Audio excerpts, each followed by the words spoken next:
All right, folks. Bill, I'm back. Might be convenient I come back when they lose 6-2, but the fact is they played 2 late games. I had to get up at 5.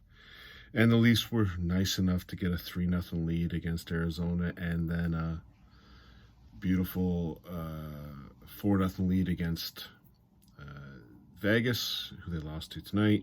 And then I had a friend over watching the game in Colorado and didn't have a chance to do a video. However, the word I was going to use was hope in that video. The Leafs do this all the time. You know me, I can watch a game. I've watched them forever. And this year I went into the year no hope. No, I looked at our defense and realized there's no hope there. But they were starting to creep into the hope. Every year they do this. Every single year they get you to start thinking, they play like they did against Arizona. They play like they did against Las Vegas, St. Louis, against Colorado. You think maybe it's there. And you see what happened tonight. Now, a couple things have led into this. So this is not going to be a huge negative video because at the end of the day, Liljegren was playing awesome. We brought in Mark Giordano. What did we expect? Mark Giordano's done. He's cooked ham. He's not an NHL defenseman. You've watched my videos before. We're bringing in a ninth defenseman. I guarantee if Connors or Connor Timmins was available, he would have been in.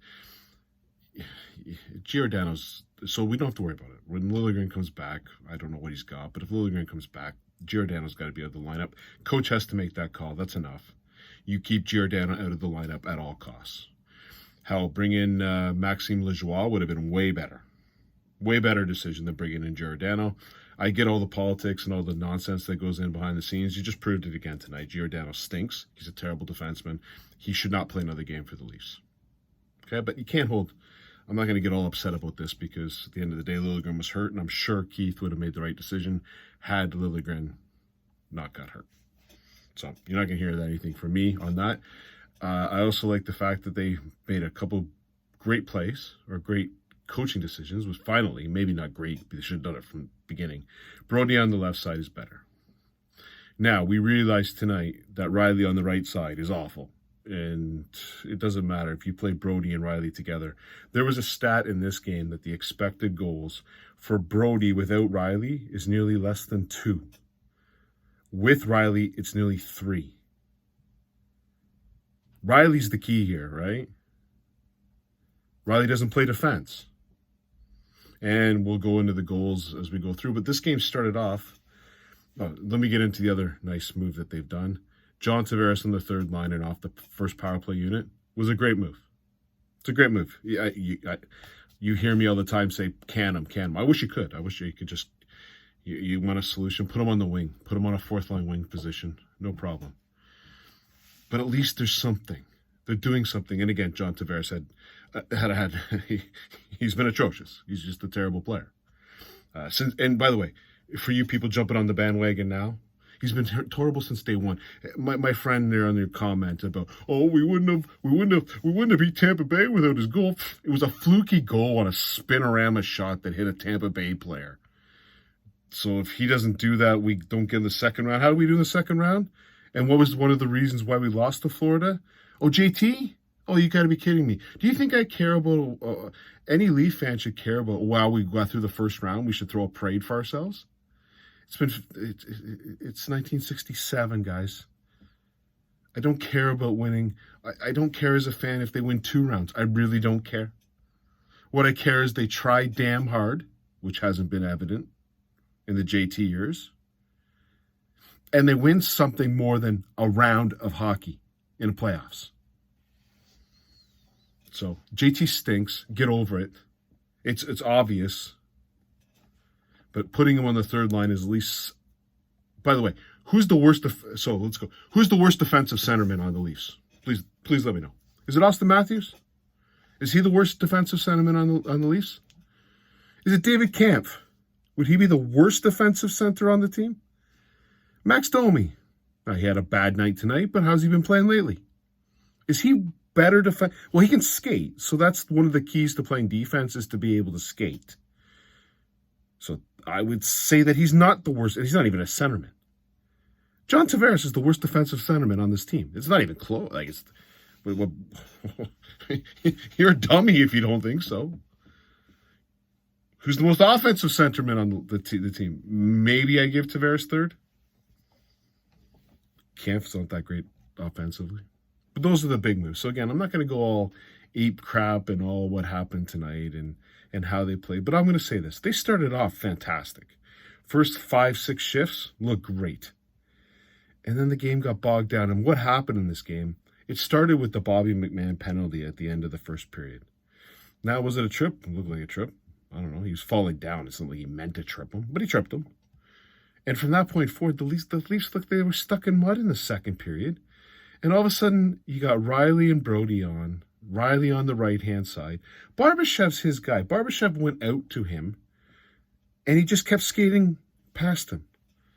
Riley is not a very good defense. Matter of fact, Riley was one of the worst players on the ice tonight. And again, -4, my friend. -4. Brody's -4, but this was not Brody's fault. Now, maybe it's because Brody and Riley cannot play right defense. Maybe it's the right defense problem. Although I didn't see Lagesson struggle as much as these guys tonight. He played right defense. McCabe struggled on the right-hand side tonight, for sure. Benoit struggled when he went over there. Again, they're all left-hand shots. Lagesson was the best right defenseman we had all night. I mean, for some reason, he didn't play a lot. Well, and he also had Giordano as a partner, so wished him the best of luck. But anyways, Barbashev gets behind him. This is not Pee Wee hockey. Like Pee Wee hockey, you let guys get behind you like that. How many times? How many times do Leafs do this? Riley completely responsible for that goal, and it's in 1-0. Yeah, like here we go. This is just garbage. Like, how do you make that mistake? It's such a brutal mistake, is what it is. It's just a brutal mistake. And again, Riley, the guy that wasn't in the lineup when we played 5 of our great games. And then, what's this guy's name? I did check it out. Mason Morelli.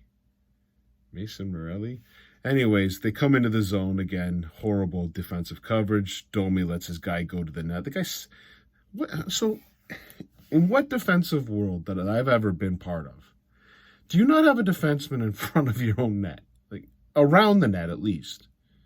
What defensive setup do you have defensemen chasing guys out to the blue line? That's not a good defensive setup. You know what I didn't see? The Vegas Knights sitting...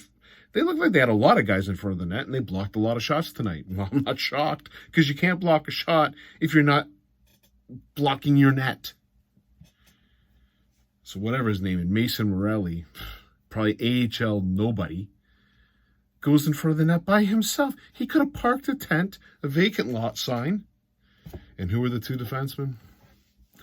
Brody and Riley. Now, I'm also going to mention this. It was on the left-hand side, and Brody was playing left-hand side. So whose defenseman would that be, or whose person in front of the net? Now, they can tell it was Domi, but in any system, the right-hand defenseman is in front of the net. The right defenseman. So that's Riley again. That's -2, Riley. That's on you again. And, of course, then we get into the Leafs coming a little bit about, and then Bertuzzi got just a fluky goal, 2-1, okay. Played a good first period, had a horrible second period. It's 2-1 going into the third. This is manageable. And then Johnny T took over. This piece of garbage. Why would you put him with the top line? Johnny T can't play with anybody. It's pretty evident. I think I've shown everybody. The only goals he scored against Arizona on a floater from the top of the circle. Like, please, I'm so tired. I'm just tired. He stinks. Well, here's what he does. He goes into the zone, loses a battle. He gets to the puck first, which is surprising considering his speed. And then he panics because he can't handle the puck. Everyone tells me he's got great mitts, Bill. No, he doesn't. Watch that play. Tell me how good his mitts are. And then he gets the puck, and then he tries to do a behind-the-back pass. So he got the secondary assist on William Karlsson's goal. And that goal was scored with 51 seconds left in the third period, and the game was over right there. You just tied it up 1 minute and 16 seconds earlier. But no, Johnny T Just terrible. He goes to, like, even, so again, I get into this self-awareness. Do people, like, Giordano's got to know he's terrible, right? Like, he's got to know at some point, like, I'm not what I was before. Now, Johnny T looked like he had a little bit of self-awareness on that. He looked like he was mad at himself, but does he know how bad that play, in the context of the game, it's 2-1. In the context of the game, that was disgusting. How Sheldon Keefe put him out for another shift is beyond me. I don't care if he's mad at himself. I'm mad at watching him. So you Johnny T lovers, tough night for you tonight, eh? So he gets a secondary assist. Again, we had the puck 5 seconds before it goes in the net. The first goal, we had the puck 5 seconds before winning the net. The what? I think it was the fourth goal, Marcia show. We had the puck. It's sick. Anyways. Yeah, we had the puck here. We were clearing our zone. Domi handed it away. 5 seconds later, it's in the net for the fourth goal. Reeves scores to make it 4-2 on what was a nice play, and you think, here we go. And then we can get into the penalty. At the end of the day, you're not going to hear me blame the refs for this game. But at the end of the day, the NHL reffing system, I've watched a couple of the games, actually. And I did finish off those games against Vegas and Arizona. There were a couple days afterwards, but I did watch the games, and I really enjoyed the play, to be honest. I wish I could watch them back. But overall, the reffing in this league is it's just terrible. It's actually a joke. It's not called consistently. Refs make up calls. They make up calls. And I'm not saying they make up calls just against the Leafs, because they don't. They make up calls against the Dallas Stars. I watched the friggin' Bruins-Edmonton game. They're making up calls as they go. At no point did Mitch Marner trip that guy. His stick was close to a guy who fell down. Now, I used to ref hockey. I have to see the play to make the call. I can't guess. What should be happening more often than not is the refs missing calls. I did not see the trip. I did not see whatever happened. That can happen because I can only make a call if I visually see what happened. Nothing happened there. Marner's stick was around a guy who fell down. And so they called a trip. Made-up call. Now, I can show you a couple made-up calls where Mark Giordano did a dive for one of Vegas's penalties. Complete dove. So again, I'm not going to sit, but it's just overall in general, the reffing is awful. And with 5 minutes left in a game where we just scored and they were having a good shift, that's a game changer. Why does the NHL employ people that are game changers? And not in the right sense. And of course, Keith lost his ever-loving mind when he saw the replay. Maybe someone should have shown the Giordano dive in front of the one, but that's fine. And then he just seemed to be calm, and he got kicked out of a game. He got kicked out of it. They kicked the coach out of the game for pointing out that the guy didn't actually get tripped. Oh, I don't know who the ref was on that one, but that's embarrassing. Should be embarrassed for himself. Like, you'd expect the game to be reviewed, but I know now, I've seen enough of these refs that they don't get reviewed, so it's a joke anyways. Again, I'll use the word. I hadn't done a video for 3 days or 3 wins, but I was actually getting a little hope.